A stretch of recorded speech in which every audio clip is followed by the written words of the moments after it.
Mesdames et messieurs, bonjour. Le mouvement Les Démocrates du Côte d'Ivoire a reçu les professionnels de la presse autour d'un déjeuner. C'était le samedi 18 février 2024 à Pencherville. L'objectif de cette rencontre pour le président fondateur, le professeur Séraphin Praou, souhaiter la bonne et heureuse année aux professionnels des médias qu'il considère comme une entité importante dans le processus de démocratisation de la Côte d'Ivoire.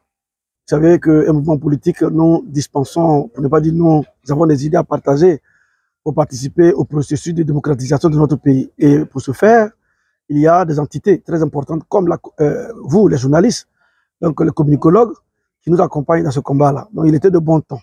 Il était indiqué que, en tout cas à la fin de l'année, on n'a pas pu le faire en décembre, mais mieux vaut tard que jamais. Donc nous avons trouvé ce jour-là, vous réunir, vous dire infiniment merci pour l'accompagnement. On ne peut plus appuyer que vous faites pour nous dans le processus, n'est-ce pas, de démocratisation de notre pays. Parce que nous sommes un mouvement citoyen qui se propose de distiller des idées de paix, de développement. Et comme vous avez constaté vous-même, quand il faut critiquer, nous critiquons. Quand il faut proposer, nous apportons également nos propositions. Si vous avez remarqué, nous ne sommes pas pro-individus, nous sommes pro-Côte d'Ivoire. Et donc, c'est en cela que nous vous disons infiniment merci pour l'accompagnement dont nous faisons l'objet depuis que LDCI a été officiellement créé. L'enseignant-chercheur spécialiste des affaires économiques a présenté les perspectives de son organisation pour une Côte d'Ivoire prospère. Selon lui, le développement doit pouvoir s'inscrire aussi dans la ruralité. Nous voulons que d'abord, dans un premier temps, que notre pays soit en paix. Vous savez que Fauboyien a dit que la paix, ce n'est pas un vain mot, c'est un comportement. Et je pense que nous-mêmes, en tant qu'économistes de formation, nous savons qu'on ne peut pas construire un pays qui est en guerre. On ne peut construire un pays qui est en paix. C'est pourquoi aujourd'hui, les variables institutionnelles sont des variables très importantes, n'est-ce pas, dans la modélisation effectivement économique. Donc à partir de là, ce que nous souhaitons premièrement pour notre pays, c'est la paix. Deuxièmement, nous souhaitons la consolidation effectivement du processus de développement, pour ne pas dire de durabilité de la croissance que nous constatons depuis un moment donné. Passé la crise de la Covid, on a vu une économie quand même ivoirienne résiliente. Donc nous souhaitons que le gouvernement actuel continue dans son processus, n'est-ce pas, de renforcement, n'est-ce pas, des fondamentaux de l'économie pour que nous puissions être une économie forte. Et puis bon, nous souhaitons, en termes de perspective, que le président mette l'accent sur effectivement le volet social, parce que vous voyez, il ne faut pas confondre la macroéconomie et la microéconomie. Vous voyez, donc il est très important que, à un moment donné, les fruits de la croissance soient partagés. Parce que là, vous voyez que même les chaînes occidentales se plaignaient de ce que la canne a été dispendieuse pour notre pays. Parce que c'est quand même 1,5 milliard de dollars qui ont été mobilisés, n'est-ce pas, pour cette canne-là. Alors que quand on connaît le PIB par habitant de la Côte d'Ivoire qui se situe autour de 2300 dollars par habitant, donc il va sans dire que, je ne dirais pas que les Ivoiriens vont payer dans tous les cas pour cette canne-là, mais il faut qu'eux-mêmes, les Ivoiriens, ressentent les fruits de cette croissance-là. C'est vrai que nous voulons hisser notre pays au diapason des grands pays, puisqu'aujourd'hui, avec les 6 stades que nous avons, il nous manque que 3 pour pouvoir être sur la liste de ceux qui peuvent candidater pour l'organisation de la Coupe du Monde. Et donc, du coup, je souhaite que pour les années à venir, en tout cas, le gouvernement multiplie les investissements, les infrastructures, mais dans le domaine, effectivement, de l'université, de l'éducation, dans le domaine, effectivement, de la santé, vous voyez, et aussi le désenclavement de la masse paysanne, de la ruralité, comme on l'appelle, c'est-à-dire que le monde paysan. Parce que c'est de ça qu'il s'agit. Vous savez, notre pays, il faut bien dire que la Côte d'Ivoire a été construite, n'est-ce pas, par les braves paysans, sur le modèle chinois d'ailleurs, vous savez, sur le modèle chinois. Et quand vous regardez bien le parti politique qu'on appelle le PDCI, quand vous regardez l'organigramme, c'est vraiment calqué sur le modèle chinois. Donc, en comptant sur la masse paysanne, vous savez bien que c'est sur, effectivement, les fruits des labeurs de nos braves paysans que la Côte d'Ivoire a été construite. Vous savez ça. Même là encore, vous savez bien que la seule spéculation qu'on appelle cacao représente entre 10 et 15% du PIB de notre pays. Hein. Représente 40% des recettes d'exportation de notre pays. Et faire vivre entre 5 et 6 millions d'habitants de notre pays, c'est énorme pour la seule spéculation du cacao. Donc vous voyez que il faut que le développement se trouve dans la ruralité. Il ne faudrait pas que l'embellie et que nous connaissons en Côte d'Ivoire se retrouvent seulement que dans les grandes villes. Vous voyez, Abidjan, Baké, Korogo, San Pedro, Yamoussoukro, etc. Mais il faut que partout ailleurs, effectivement, on ressente que la Côte d'Ivoire is back, comme dit le président, et que la Côte d'Ivoire, effectivement, est sur la trajectoire, effectivement, de l'émergence. Sur le plan politique, il faut dire que Séraphin Praou a marqué son indignation face à l'existence à ce jour de prisonniers politiques et militaires en Côte d'Ivoire. Par ailleurs, il a lancé un appel au chef de l'État afin de peser de tout son poids pour le retour en Côte d'Ivoire de l'ancien Premier ministre et ancien président de l'Assemblée nationale, Soro Kibafori Guillaume. Ce qu'on peut dire, nous avons eu des cesses au niveau de LDCI, vous pouvez le vérifier par les écrits, comme Gbagbo disait que quand un homme marche, il laisse des traces. Et nous, les traces, c'est quoi? C'est vous les journalistes. Et si vous vous souvenez, on a eu des tonnes, pour ne pas dire de nombreuses publications, effectivement, sur cette question de la réconciliation. J'ai dit tantôt que ce que je souhaitais, premièrement pour mon pays, c'est la paix. Mais on ne peut pas être en paix si les Ivoiriens eux-mêmes ne sont pas réconciliés. Il faut que nous vivions ensemble et non côte à côte, comme on le dit.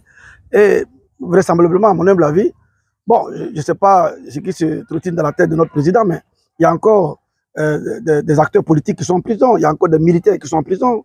Et surtout, vous l'avez dit vous-même, nous avons plaidé, en tout cas nous, au niveau de LDCI, pour le retour de Soro Kibafori Guillaume, parce que d'ailleurs, il était le poulain du président actuel. Or, nous savons qu'il n'est pas bon qu'un de tes petits, effectivement, se retourne contre toi. L'histoire politique a montré que dans ce cas-là, il peut y avoir un Big Bang. Et le Big Bang, effectivement, c'est un désordre politique. Donc, il est de bon ton, à mon humble avis. Si Soro Guillaume, si M. Blé Goudé est revenu en Côte d'Ivoire, si le président Laurent Gbagbo est revenu en Côte d'Ivoire, ben, pourquoi est-ce que Soro Guillaume ne doit pas rentrer dans son pays? Qu'est-ce qu'il y a de si grave qu'il ait fait pour que ce monsieur-là soit dispensé effectivement de la grâce que M. Ouattara a accordé? De grâce, c'est vrai que la CPI a vraiment innocenté le président Laurent Gbagbo et M. Blé Goudé, mais le président Ouattara pouvait les empêcher de rentrer dans son pays, dans leur pays. Donc s'il a accepté, c'est pour, à mon humble avis, pour aller vers la décrispation effectivement de cette atmosphère-là de ni paix ni guerre. Donc je souhaiterais, en tout cas pour cette année, le président a dit qu'il allait faire une annonce très importante, effectivement, à la fin de février. Je souhaiterais que dans ces annonces, qu'il dise qu'il ferait tout pour que Guillaume Kibafori rentre dans son pays. Vous savez, de sa position où il était, il a suivi la CAN comme tout Ivoirien qui était ici. Vous avez vu vous-même les messages de bonheur en disant qu'il était vraiment ému, comme nous tous d'ailleurs ici présents, de ce que notre pays ait pris cette CAN et avec la 3e étoile. Donc, vraiment, il est de bon temps que le président aille vraiment très loin. Je ne dirais pas qu'il fasse un gouvernement d'union. Non, non, non. Il lui reste un an pour effectivement rendre le tablier, puisque les élections sont en 2025, qu'il gouverne avec les gens avec qui il partage les mêmes valeurs morales, mais que la réconciliation, en tout cas, soit son dernier combat, à mon humble avis, avant qu'il ne quitte effectivement sa mandature. Au plan sous-régional, M. Praou est intervenu sur la sortie des États de l'AES de la CEDEAO. Selon lui, ce n'est qu'un cri de guerre politique lancé par ces 3 pays, à savoir le Niger, le Mali et le Burkina Faso, pour marquer leur indignation face à la gestion peu orthodoxe de la question du terrorisme dans le Sahel. Le spécialiste des affaires économiques présente ici les graves conséquences sur la CEDEAO si ce retrait venait à se confirmer. Oh, vous savez, le regard que nous avons, c'est que, vous savez, prenez l'exemple des fourmis. Les fourmis marchent ensemble et aussi nombreuses que les fourmis sont. Et là, ils peuvent aller même jusqu'à terrasser même des éléphants et même des lions, faire mal. C'est pour dire que mieux, nous sommes nombreux, ensemble, nous pourrons faire beaucoup de choses. Alors, Fauboyant a dit lui-même que la Côte d'Ivoire était une oasis dans un univers de désert. Et donc, à mon humble avis, il n'est pas bon que ces 3 pays-là sortent. Vous savez, quand on a créé la CEDEAO en 1975, c'était effectivement pour aller de façon crescendo vers effectivement une intégration régionale très poussée, où effectivement, à la fin du processus, on allait avoir en commun une monnaie. Et je pense que les esprits sont préparés à cela. On a déjà donné le nom qu'on appelle l'ECO. Vous voyez, l'IMAO a été créé, la ZMAO a été mise en place, la zone monétaire de l'Afrique de l'Ouest, qui regroupe les pays de la CEDEAO qui hors UMOA, Ghana, etc. Donc je vois que bon, dans cet élan-là, il ne faudrait pas qu'on accepte que ces trois pays la sortent. C'est vrai, vous allez me dire que ces trois pays représentent à peu près 15% du PIB de la zone, mais 15% c'est quelque chose quand même. Et n'oubliez pas qu'aujourd'hui, la viande que nous mangeons, etc., vient du Burkina Faso, du Mali et du Niger. Et donc demain, quand j'entends certains Ivoiriens pour dire qu'ils sortent, parce qu'ils ne plaisent rien du tout, non, ce n'est pas une bonne chose. Aujourd'hui, en Europe, l'Europe n'était pas à 27 que nous connaissons aujourd'hui. Donc, la tendance actuelle au niveau mondial, ce sont les regroupements. Regroupements. Vous voyez, si aujourd'hui la Russie fait effectivement la guerre à l'Ukraine, c'est parce que la Russie a peur de l'émiettement effectivement du royaume et de l'empire effectivement soviétique.